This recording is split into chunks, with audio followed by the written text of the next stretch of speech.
Very simple. How do you stop being angry? Pastor Steve, what do you say? What does the word say?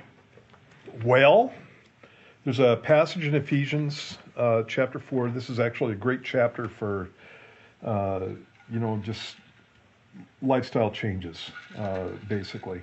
And so in the passage, I'm not going to read the whole passage, but it says that we're to put off the old man, verse 22 of Ephesians 4, that you put off concerning your former conduct the old man, which grows corrupt according to the deceitful lusts, and be renewed in the spirit of your mind, and that you put on the new man, which was created according to God in true righteousness and holiness.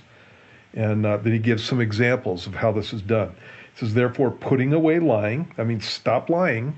You have to focus on stop lying. Let each one of you speak truth with his neighbor, for we are members of one another. And then he goes on and he says, be angry and do not sin. Do not let the sun go down on your wrath, nor give place to the devil. And so let me just use the lying thing as an illustration. I'm supposed to stop lying. I'm not supposed to be a liar. So that's the first thing. You don't let lies come out of your mouth. And so that's something that we usually are paying attention to. And basically what ends up happening is people go through life going, I will not lie, I will not lie, I will not lie. And all you're thinking about is lying. And what the word gets to is the fact that you're supposed to take that off. It's like taking off a set of clothes. And so you were a liar, you're going to take that off, but you're going to replace it with something. You're not going to leave a vacuum there. And what you're going to replace it with is speaking the truth. And specifically earlier on, he talks about speaking the truth in love. We're supposed to be speaking the truth with your neighbor, and then he gives you the reason for it, for we are members of one another. And so instead of just focusing on not lying, I'm going to focus on the fact that anything that comes out of my mouth needs to be the truth. And the reason that it needs to be the truth is because I care about the person who's in front of me. And that's the reason that people have problems with lying, is because they specifically care about the person that is, well, actually they care about themselves, and they don't care about the person who's in front of them. And so what they do is they cover for themselves. That's why they're telling lies. And so again, there's a motive behind that, but you don't just stop doing something. You take ungodly conduct and you replace it with godly conduct. Okay, now to the issue of being angry. It says, be angry and do not sin. Therefore, in the passage, you can be angry and not sin. Jesus was angry. And so there's an instance in the book of Luke where he's at a synagogue, and they bring up a guy who's got a withered hand, and what they're doing is tooling the guy. It's the Sabbath day. They want to get Jesus to heal him on the Sabbath day, so they have something to accuse him of. Of all things, how dare you heal somebody on the Sabbath day?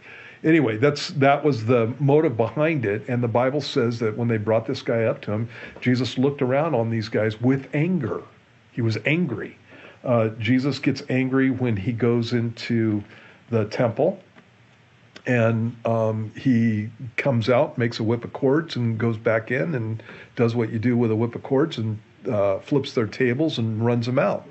He gets angry another time at the end of his ministry. That's at the beginning of his ministry. At the end of his ministry, he goes in and does the exact same thing again without the whip of cords, because they probably remember him. And so he goes in and flips tables again. And so Jesus got angry. God gets angry. And so the Bible talks about the wrath of God. The Bible talks about God's burning anger. And so anger itself is not a sin. It's selfish anger that's a sin. When anger is self-focused, that's the problem. That's the problem there. And so how dare you say that to me? Don't you know who I am? How dare you not fulfill every need that I have? Don't you know who I am? How dare you, how dare you touch my stuff? Again, don't you know who I am? And so prideful anger is really the problem. And so the way that you deal with prideful anger is you walk in humility. And so it's something that you pray about, and you look at and you go, God, I'm being prideful right now. Will you please change my heart? Will you please humble me? And then you might get a little trial there at that point. But that's what you need to be looking for. I think that Christians aren't angry enough. I think that there's a lot of stuff that goes on in our culture that should be making Christians angry, and they just sit there and they're passive about it, and I don't think it's right. I think that if Jesus was here, he'd be flipping some tables. And actually, that's exactly what's going to happen. When he comes back, he's not just going to be flipping tables, he's going to be flipping countries. He's going to be flipping nations. Because of the evil that they're committing. And so there is a righteous anger. And so I always use an illustration. You pick up the newspaper and you read about some little girl, and I'm thinking about one instance that I read one time, some little girl who's 4 years old who they found underneath a porch who'd been raped and murdered by some guy. If that doesn't make you angry, there's something wrong with you. Right. That's messed up. And so there is a righteous anger. The problem is, what do you do with the righteous anger? And so I'm going to shorten this up a little bit so you can move on, so we can move on to some other questions. But basically, anger is something that God gives you so that you'll be motivated to fix a problem. That's what anger is for. And so when I have a righteous anger, when I'm angry about something, and it's not just my pride and that kind of stuff, because if it's my pride, then the issue is I need to humble myself. And that needs to be fixed. But if it's something else, then you go through and you figure out a plan. And so let me just use the example of Jesus in the temple. He goes into the temple, the Bible says, he looks around the first time. This is in the Gospel of John. He goes in and he looks around the first time. He comes out, he makes a whip of cords, and then he goes back in and he implements the plan. The plan is, I'm going to drive these guys out. I'm going to use a whip of cords to do it. And he walks in and he does exactly that. There's also some restraint there. He flips tables and he drives the cattle and the sheep out, but he doesn't open up the cages to the doves, because they would lose the animals at that point. And so there's some restraint with him. But he's made a plan and then he implements the plan. The second time that he does it, he does exactly the same thing, only he walks into the temple, then he turns around, goes out, spends the night at Bethany, and then comes back the next morning and drives them out of the temple. And so what you see there is a great picture of what you do when you're angry about an issue. You don't just blow up over it.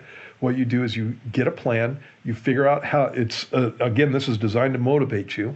You figure out how you're going to take care of this whole thing prayerfully. You ask the Lord to help you with that. And then you walk in and you take care of the stuff. And so I can get angry about things. There are times I've got that kind of personality. And there are times when I see people doing things that are wrong, things that are messed up. And what I want to do is jump up, get right in the middle of it and take care of the whole thing. And sometimes that's appropriate. Most times what I do is I step back. I try to emulate Jesus. I step back, ask the Lord to give me some wisdom on how to handle this whole thing. I wait for, a lot of times I'm waiting for more information because I may not have the information right in the first place. That's why Jesus goes in and checks it out. And then after I have all the information and I've thought about how I'm going to implement stuff, that I go and get it done. And turn things around, especially with those things that I've got a responsibility over. So that's how you do that. It says in the passage also, be angry and do not sin. And sin comes in either when it's sinful anger, prideful anger. It's all about what you've done to me and the fact that I want to get back at you. That's not okay. Or it's a situation where you are angry for a righteous cause, but then you go over the top on the whole thing. Not only do you flip the tables and throw them down on the guys, and you kick open their cages, get rid of all their doves, kill all their animals, and their children too. Obviously. That even though it might start off as righteous anger, the reaction is not righteous. And so when you've gone over the top on something, obviously I'm being facetious about that whole thing, but when you've gone over the top on something, you don't let the sun go down on your wrath. And it's the idea of you've lost it in some area, and you go to the person, and before the sun goes down, you take care of it. You take care of it. And you ask them to forgive you, maybe not for the reason for the anger, but for the overreaction. You ask that person to forgive you, and you don't give place to the devil. and that's one of the problems there. So that's how you take care of anger. That's the short version. There's some more stuff that we could talk about, but it's by replacing it. You take unbiblical anger, you replace it with biblical anger that is designed to get a problem solved, and you go and solve the problem. And sometimes that's through action, sometimes that's through prayer.